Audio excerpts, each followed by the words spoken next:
ஆடும் ஓநாயும். ஒரு காட்டில் ஒரு ஓநாய் மிகவும் பசியுடன் சுற்றி கொண்டிருந்தது. அது இரையை தேடிக்கொண்டிருக்கும் பொழுது அங்கு ஒரு அழகான மேய்ச்சல் நிலத்தை கண்டது. அங்கு ஒரு ஆடு அந்த மேய்ச்சல் நிலத்தில் மேய்ந்து கொண்டு இருந்தது.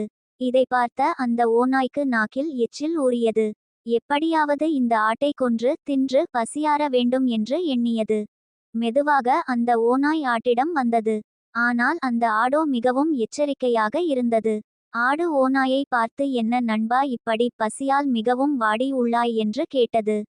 மேலும் அந்த ஆடு ஓநாயிடம், நீ என்னை சாப்பிட்டால் நான் மிகவும் மகிழ்ச்சியாகி விடுவேன் என்று கூறியது.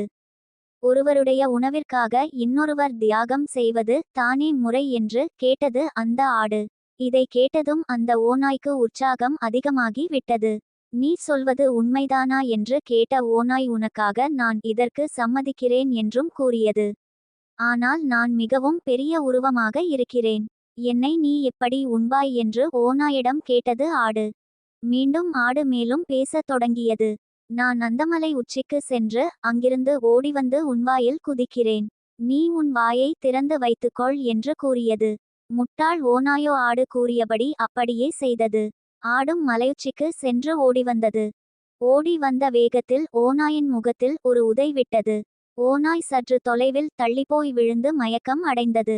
அந்த நேரத்தில் அந்த ஆடோ தன்னை காப்பாற்றிக் கொள்ள மிகவும் வேகமாக ஓடி ஓநாயிடம் இருந்து தப்பித்துவிட்டது.